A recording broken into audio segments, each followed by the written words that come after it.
Coming up next on a special edition of This Week in Torrance, join us as we look back at the most important stories of 2010. First, we'll learn how the community showed support for the city students. And we'll see how some exceptional kids reached out to those most in need. Then we'll meet the Torrance women who made headlines this year. And we'll bring you a last look at Christmas with 2 holiday traditions. These stories and much more are just seconds away. This is a special edition of This Week in Torrance.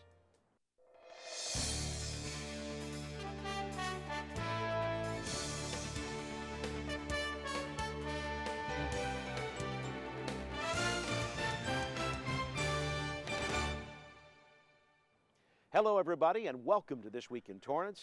I'm Ben McCain. Thanks for joining us. And today, we're looking back at the stories that made an impact for all of us this year. Let's start by celebrating some city landmarks, both new and old. Reporter Alexa Sita takes us to the Torrance Marriott, where back in February, they celebrated their silver anniversary. We firmly believe that what we give will ultimately come back to us. Manager Pam Ryan and other Marriott employees gave the city a great party, a celebration of 25 years in Torrance. And their time here can be attributed to one important factor. We have unbelievable people, and we work hard at making sure that we select the right folks. And when we do, then we let them run. And run they have. In fact, many of the employees who started at the Torrance Marriott in 1985 still work at the hotel. I like the environment, I like the people, I like just being at the hotel. These tenured workers were honored at the anniversary, along with others who have contributed to the hotel's longevity. Our core value has always been, if we hire the right people, do the right thing, we take care of them in a meaningful way, they'll take care of our customers, and our customers will come back. Well, yeah, we want to be here for another 25 years and then some. For CitiCABLE 3, I'm Alexa Sita. Thanks, Alexa. Now, with 45,000 square feet of space, the new Toyota USA Auto Museum is open for visitors. Reporter Adam Baxter was at their grand reopening ceremony in November. There is one vehicle, if they said, Susan, you could take home any vehicle you'd like, and that would be the 1971 Crown. That's just one of the many classic and beautiful cars at the new home of the Toyota Automobile Museum. The museum moved into a larger space to accommodate future growth. For Susan Sanborn, it's been a long but happy road getting here. It's been a project and a passion for me for over 10 years. The museum currently houses more than 100 Toyota, Lexus, and Scion cars and trucks, including movie stars and racing classics. But it's the personal history with cars that employees want you to feel when you visit. The 1985 and a half MR2 is here, and in fact it's the same color as the one that I bought for my wife when we got married, and that car is still in our family. The museum needs to feel like you're home away from home, and that it's a hands-on museum, and you are going to be welcomed and shown around, and you can spend as much time as you can. You can take photographs. Councilman Bill Sutherland presented a proclamation from the city and a street sign. He also recognized the personal connection Americans have with cars. Well, there is a lot of history. You look at a car, you think, oh, 1958, and then you think of what you did then. The museum is available to view by appointment only. Short notice is okay, and it just adds to the personal touch. Museum staff wouldn't have it any other way. I love to hear the stories about people who've had their vehicles, their Toyota or Lexus or Scion, and different milestones in their family. So it's a two-way street. They're sharing their history and their Toyota history with me, and I get to share with them the corporate history as well. Tom Cruise drove this one. James Bond drove this one. And my grandpa drove this one. To see the past, the future, and the personal side of Toyota, come to the new Toyota USA Automobile Museum. For Torrance CitiCABLE, I'm Adam Baxter. Thanks, Adam. Some female professionals are having their say in different ways here in Torrance. First, let's meet Susan M. Rillinger, who is currently the only woman on the City Council. Reporter Margaret Sharp brings us this profile. One of the, at that time, command staff had been quoted as saying, "There'll be a women's sergeant over my dead body." But with or without his dead body, Susan Rillinger became a police sergeant. I worked as a policewoman, a police officer, a sergeant, a lieutenant, and a captain. Realinger began working for the Torrance Police Department in 1970, not as a female police officer, but as a policewoman, an important distinction. Since I really hadn't talked to a police officer before, I guess I didn't know what I was getting into. And I was surprised to find that they treated the women differently than they treated the men. Police women were trained at the academy for 10 weeks, while men trained for 20. We had the first 10 weeks where you were, treated as a lowlife, and you had to run everywhere. You couldn't walk like a human being. And police women were not allowed to work in the field, which was a prerequisite for promotions. They did not allow us to work patrol, and therefore, when we asked to take promotional tests, we weren't allowed to do so. In the early 70s, Realinger and the handful of other policewomen that did exist filed a class action lawsuit against the city of Torrance for the opportunity to work in the field. The case settled out of court, and the position of police officer became unisex. There was a sergeant's test, so I applied and took the test and came out number 1 on the list. So, of course, then the question is, what do we do with her? Well, we have to promote her. But when she began climbing ranks, Realinger's time in the police department wasn't riddled with hazing and poor treatment. I never had any repercussions from anybody, either because I filed the lawsuit or because I was a supervisor in the field and a woman. Realinger retired from the police department in 2002, but found that she still wanted to serve. After 32 years of really public service, it's really ingrained in you, and it just wasn't sitting right to stay at home and do nothing. And since Realinger has lived in Torrance for most of her life, she decided to run for city council. She was pleasantly surprised when the returns came back with her at the top. I thought, this is bizarre. I mean, I couldn't believe that, all of a sudden it's there and it's real. Realinger has been honored for her service by the Torrance Historical Society and the YWCA. As one of the first female police officers in the city, she has felt honored to pave the way for many others. I'm glad that I was able to do it for others to follow behind. Someone had to do it, and that was just another job for me. Thank you, Margaret. She may have a new role, but she's actually been part of Torrance for several years. Reporter Leslie Lopez introduces us to the city's newest treasurer, Connie Cortez. She's a mother of 4 and has stepped into some big shoes. She recently has taken over a well-respected position here in Torrance, and today we get a chance to get to know her. I guess you'd call it my little trademark there. Everybody knows that I love purple. And luckily for the city of Torrance, she also loves number crunching.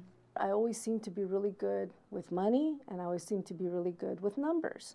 And when I was going to college and I was working in the private sector, I don't know, but it's just one of those fluky things that my boss would say, hey, my bookkeeper's not here. Can you take care of this bookkeeping for me? Cortez started her work in the government sector in Hermosa Beach. After several years, she took that knowledge and found a valued position in Torrance, which would lead to an even greater opportunity 10 years later. I started off in a small city, so I got to experience several facets of public financing. And then from there kind of figured out that I really, really liked the treasury end of it, and then kind of took that experience and came to Torrance. In the June 2010 election, Cortez ran a favorable campaign and was elected as Torrance's new city treasurer, a position held by Linda Barnett, who is retiring after 16 years. I was very, very blessed to have the endorsement, obviously, of the current city treasurer, Linda Barnett, and also fortunate to get the endorsement of Mayor Scotto and the entire council. Cortez not only had the support of the entire city council, but also from 4 special ladies. I'm a proud mother of 4 beautiful daughters. They went to a lot, not all, but a lot of my forums. A lot of them walked precincts with me and talked to people and knocked on doors. And if you ask Cortez if she always knew she wanted to be a city treasurer, she has an interesting story to tell. My intention was, because I was an international relations major, was that I wanted to be like Condoleezza Rice. That was my thing. I wanted to be Connie. What had happened was I had been accepted to Princeton, and my mom got the letter. And so she had a friend read it to her, and she found out that the school was back east. So my mom hid it from me. For the USC graduate, unfortunately, or perhaps fortunately, by the time she found out of her acceptance into Princeton, it was a little too late. SC was real close to where my home was at, and I said, okay, my mom says, perfect choice. You get to stay home, and you'll be here. And I'm like, okay. Cortez's hard work has afforded her a successful career that she feels is exactly where she's supposed to be. She's looking forward to the next 4 years serving the Torrance community, creating a new trademark for herself as the city's treasurer. For CitiCABLE 3, I'm Leslie Lopez. Thanks, Leslie. Providence Little Company of Mary Hospital was founded by Catholic nuns more than 50 years ago. Today, there's only a handful still in service. Reporter Margaret Sharp speaks with Sister Gloria Harper. She's been dedicated to the hospital since the 60s, when Torrance was a very different place. We used to have horses come romping by our backyard because there were stables back down at the end of the road. Believe it or not, Sister Gloria Harper is describing what Torrance was like when she began work at Little Company of Mary over 40 years ago. Although it was founded by Catholic nuns, Harper is one of only 2 who are still active at the hospital. She started there in 1969, less than 10 years after it opened. With the horses riding past and the oil wells going up and down and all kinds of noise, and Hawthorne Boulevard was a 2-lane street. Over the last 50 years, a lot has changed. There are no longer oil rigs or horses trotting around on Torrance Boulevard, and in general, nuns no longer wear the habit that they used to. And that was a big thing among all the sisters. Well, what should we do? If we take the veil off, we have to worry about our hair. Well, we didn't want to do that. In the end, many nuns stopped wearing the habit so that they could blend in with everyone else. By the time she started at Little Company, she was out of the habit and working in the hospital laboratory. During quiet time, I got kind of nosy. I wanted to see what they were doing with all those microscopes and machines and all that. That curiosity prompted Sister Gloria to get a master's degree in medical microbiology. She worked as a microbiologist for many years, but now she offers spiritual guidance to staff and patients at Little Company. One of her most memorable moments involved a patient and her dying wish. All this family had been gathered around her, and the one thing that they wanted to do for her before they took the life support machines off was to sing Ave Maria. Although the hospital was founded by the Catholic religion, they catered to every denomination. In this case, the chaplain was Jewish, but happened to know the song and could sing the Latin verses. The Jewish chaplain, the Catholic sister, and this whole family singing Ave Maria to the patient for her final moments. It's these times that Harper cherishes the most and makes her realize that her co-workers are one of her biggest blessings. Our employees are just really great. And without them, I'd probably stay home. I don't know what I'd do, but I wouldn't come to work. For CitiCABLE 3, I'm Margaret Sharp. Now let's find out how community members helped each other this year. As the cost of college continues to rise, one Torrance organization is trying to ease the financial burden for students. Reporter Anna Carranza brought us this story back in May. Well, we're here to have a luncheon for the students that were awarded scholarships through the Torrance Firefighters Association. And we're very pleased for the association to raise the money to give it to these students. Every year, the Torrance Firefighters Association selects one student from each high school to receive a one-time scholarship of $1,250. Each firefighter every month pays some dues, and part of those dues go to events like this for scholarships and community events. With college tuitions looming, these students are feeling the impact of the tough economy. You know, it's the same story that we're hearing over and over. You know, some of the parents have lost their jobs. They've had to move in with grandparents and family members. And, you know, while $1,250 in the grand scheme of things for college tuition for 4 years maybe isn't that big of a deal, they've expressed the opinion that every dollar counts. Future physical therapist Allie D'Angelo was one of 6 exceptional students to receive acknowledgement for her academic achievement and community involvement. Overall, it just helps helping my parents pay for college. It's a big expense, and every little tiny bit is greatly appreciated. Crystal Algenio is another recipient.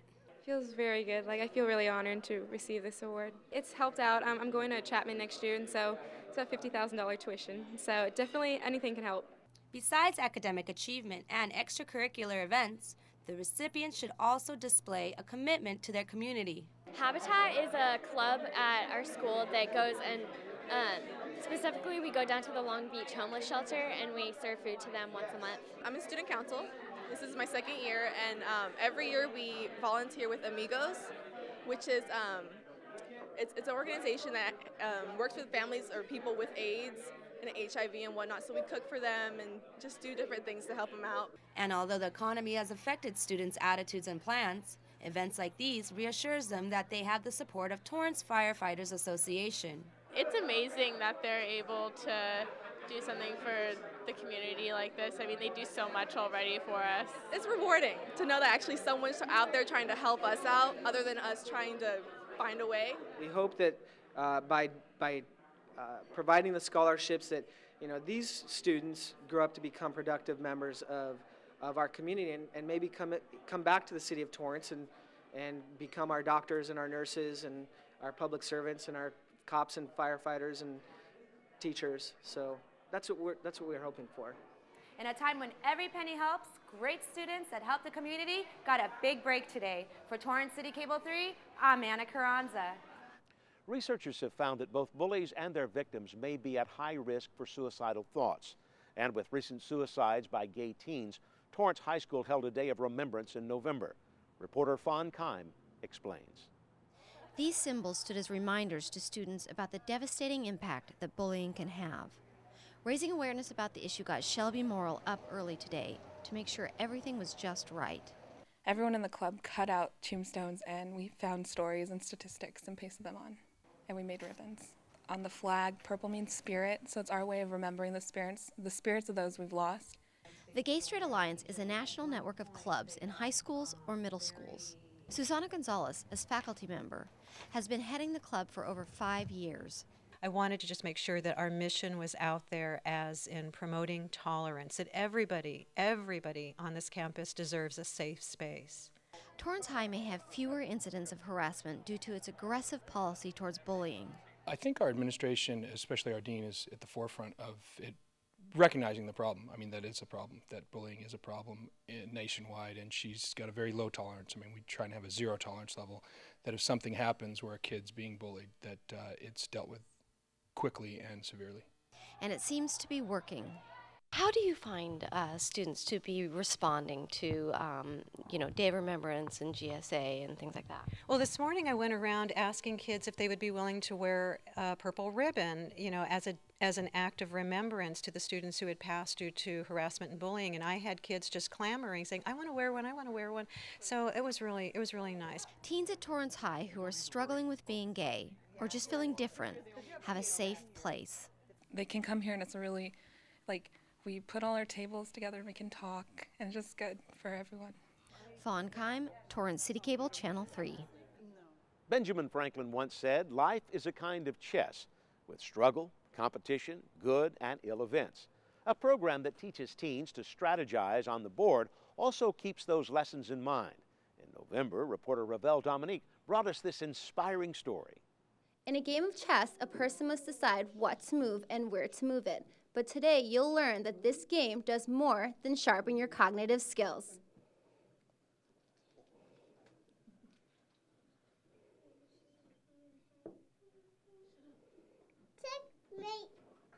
Damon Fletcher was first introduced to chess in high school. He soon learned that the game teaches discipline and strategy, but chess can also teach deeper lessons, and years later, Train of Thought was born. We could simply do it this way, right? But this is not a good square because the king could simply capture the bishop. According to Fletcher, he didn't know what he was getting out of the 25 to 30 games he played every day. Then he started to do well in school, and his character changed for the better. Then I started to realize that is what was going on inside of me, you know what I mean? And so from there, I was like, well, every kid should have an opportunity to get what I had.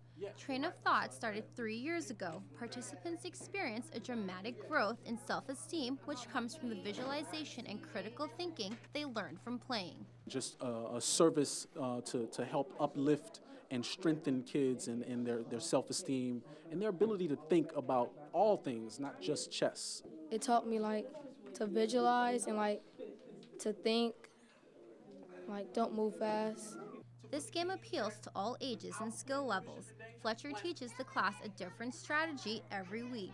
Each group then figures out the best move to play while implementing the lesson.